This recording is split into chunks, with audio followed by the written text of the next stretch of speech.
So I thought about becoming a CPA early in my career. I was a banker and I wanted to be a great banker, and I thought to do that I would be a better banker if I had more financial and accounting acumen.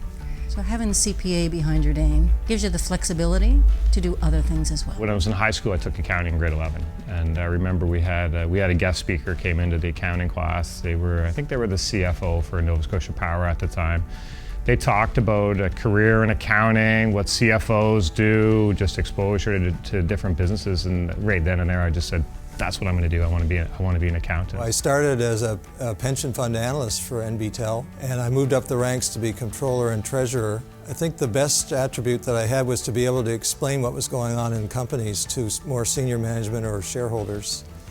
And it was that linkage between the investment and the accounting world that I understood so well that helped me to convey information to other people. I think one of the things when I talk to my younger colleagues, I say, when you're giving advice to clients and you have a designation, one thing that comes across in terms of this designation that is ultimately true is we're so honest and we're so empathetic. And so when we get to the privilege of giving advice to help people out, we're helping them out in matters that affect their children, affect the livelihood of their employees, and those business owners and those organizations that we help out on a daily basis, they look to us, and that is such a point of privilege for us to be able to go and contribute in that manner. For a CPA, table stakes is really studying hard initially, working hard throughout your career, and then recognizing that anything important that you're going to do, you're going to be part of the team. I was fortunate enough to become an FCPA because it's a reputation building exercise,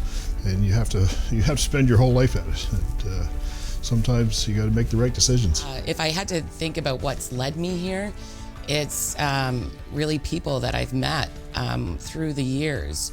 Lots of mentors, and when I say mentors, I don't mean formal mentors that were told to sit and meet with me.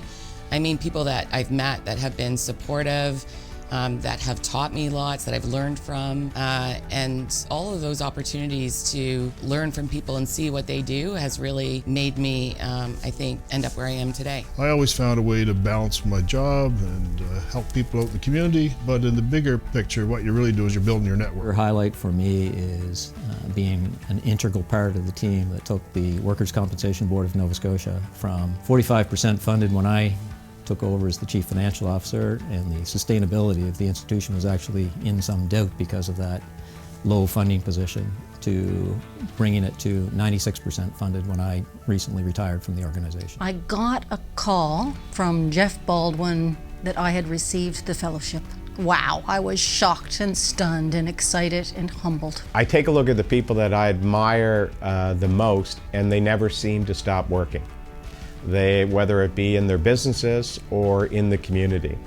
But one of the things that I would love to do is to work with my son and my daughter. So they are pursuing different avenues, but a designation such as mine can always be an aid depending upon what their interest is. And because of the fact that I can contribute that way, I would love to play a role working with them in the future. It's part of our obligations as professionals is to reach down and reach up and bring people beside us.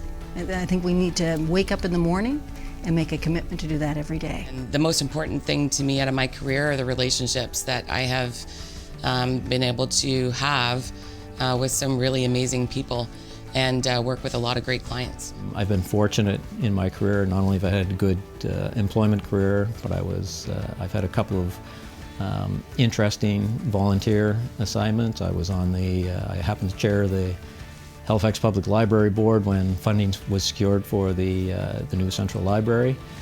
So I'll be keeping my eye out for other opportunities like that in the future. The designation is not about accounting. It is about everything else. It is about driving excellence. It is about being a spokesperson. It is about being loud at the table to make sure that your voice is heard, and it is about doing a great job. But what I take a look at in terms of what the designation has given me, it's given me a chance to create change.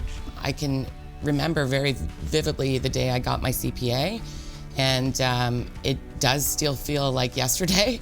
So when I got the call that I was being named an FCPA, and becoming a fellow, it was just overwhelming. I would say I was so shocked and so touched, actually. I was emotional, and as I am right now, just thinking about it, that people actually took the time and thought through, and it's a significant process to go through from what I hear. And I was so touched that people took the time to recognize me and to talk about me in the way that they did. So that was really touching to me.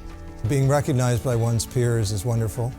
It's not something I had expected, and I'm very appreciative of it. The recognition as a fellow it's very humbling. I mean, it's something that means a lot to me at my very core. I mean, certainly in the profession I'm in now, everyone has an opinion on my abilities and my intelligence and my accomplishments, and they're not afraid to share those opinions with you.